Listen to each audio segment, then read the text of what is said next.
hablar de la batalla del lago de Maracaibo, situada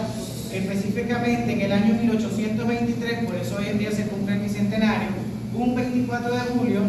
es crucial porque, como lo mencioné, marca el hito del cierre de los patriotas contra el Imperio Español.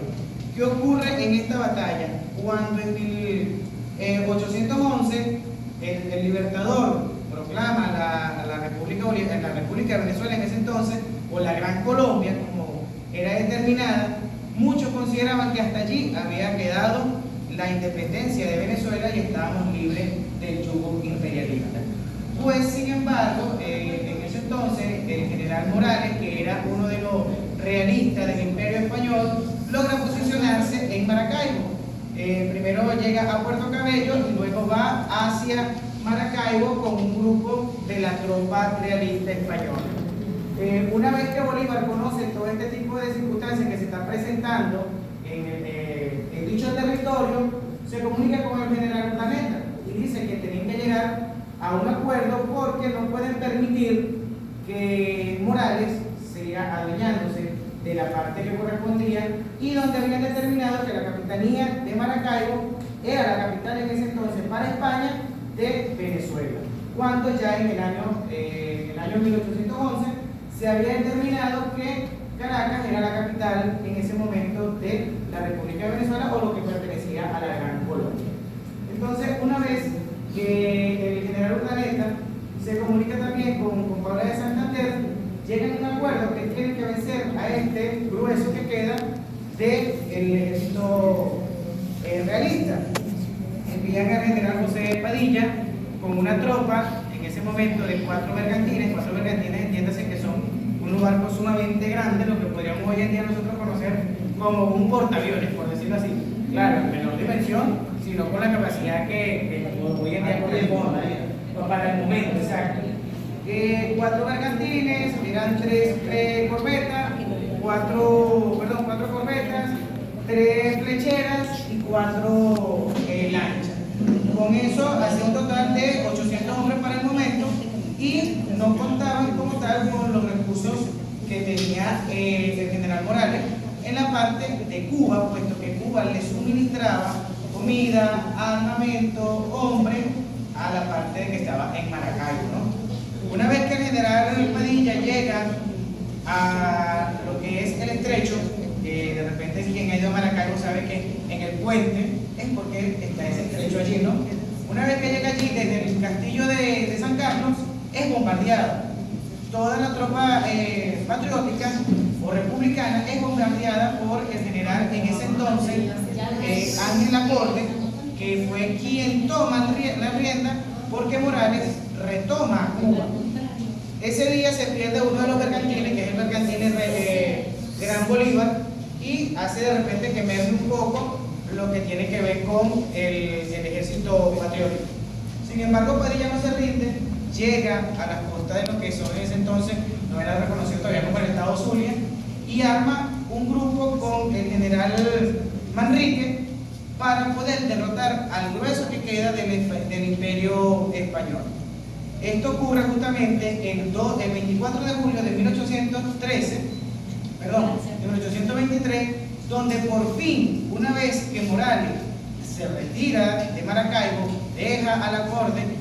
le manda una carta un poco prepotente diciéndole: tengo todo para derrotar, así que no te atrevas a pasar de allá para acá, para hablarles así en términos más coloquiales,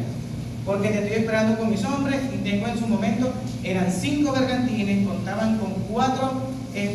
fragatas, tenían aproximadamente 12 lanchas y contaban con muchos más hombres, pero no contaban con que Padilla no se rendía,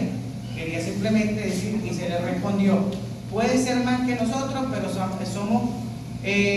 pertinentes al ideal que mantenemos como patria. Y por eso, en ese momento, Padilla se acerca y crea una estrategia de rodear los barcos de derecha a izquierda, es decir, lo aborda así, permitiendo de que estos no vayan a huir, porque no lo enfrentó de frente, valga la redundancia, sino que los rodea. Una vez rodeado,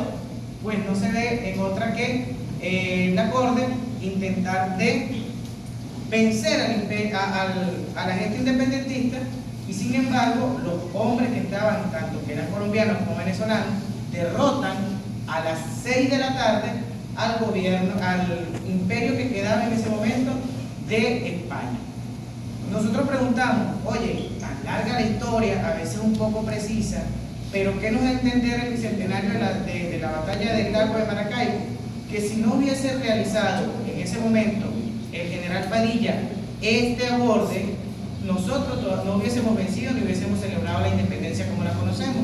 puesto que si hubiese perdido Manrique y Padilla, Venezuela hubiese sido conquistada nuevamente por el imperio español. Hay que entender de que los imperios son tercos. Entiendan que el imperio o los emperadores consideran que ellos tienen que mantenerse su hegemonía, su forma de pensar y más allá vulnerar las creencias individuales de los pueblos.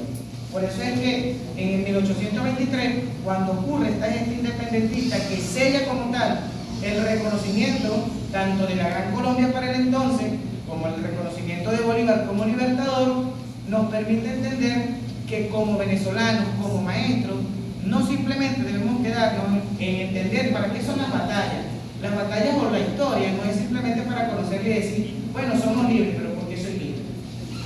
Porque ¿qué me conllevó a la libertad que hoy en día mantenemos? Entonces celebrar hoy en día un bicentenario de una batalla que fue tan importante, también se celebra ese día, el Día de la Armada, porque obviamente que el contraalmirante Padilla, José Padilla, era contraalmirante de la Armada colombiana, y el 24 de julio, tanto en Venezuela como en Colombia, se celebra el Día de la Armada. Pero la gente independentista nos deja algo muy propio para nosotros como maestros, y es entender que pararnos hoy en día aquí y poder hablar, poder decir, poder expresarnos, forma parte de una lucha que hombres pertenecientes a nuestras raíces hoy en día lucharon y permitieron que estemos acá. Y de repente a veces un poco ustedes escucharán que desde en la actualidad nos están asediando a través del imperio y cuestión, porque cuando uno estudia la historia, uno sabe que los imperios no son buenos, porque siempre van a querer acallar al que en realidad quiere expresarse. Entonces, tomar en cuenta la batalla de este bicentenario permite rescatar ese ideal liberal que tenemos nosotros como maestros y enseñar a nuestros niños que todo proceso ha permitido que hoy en día estemos donde nos encontramos y no que somos más de un montón y que los imperios no pueden con nosotros, porque no vamos a hablar simplemente por Venezuela, sino por en realidad toda Latinoamérica y toda la parte de las 5 naciones que libertó en su momento Simón Bolívar, y que permite, o esto permitió, que hoy en día sean naciones libres y que no se vean apabulladas por lo que consideran unos terceros o los que están en un poder muy por encima por simplemente mantener armas. Y el bicentenario es propicio porque con lo poco que tenía Morales logró derrotar a un imperio que tenía en su momento todo. Y es lo que estamos viviendo nosotros como venezolanos, que con lo poco que tenemos no nos vamos a dejar derrotar por ningún imperio, y hoy en día somos parte de una nación libre. Muchas gracias de verdad y me disculpen la invitación.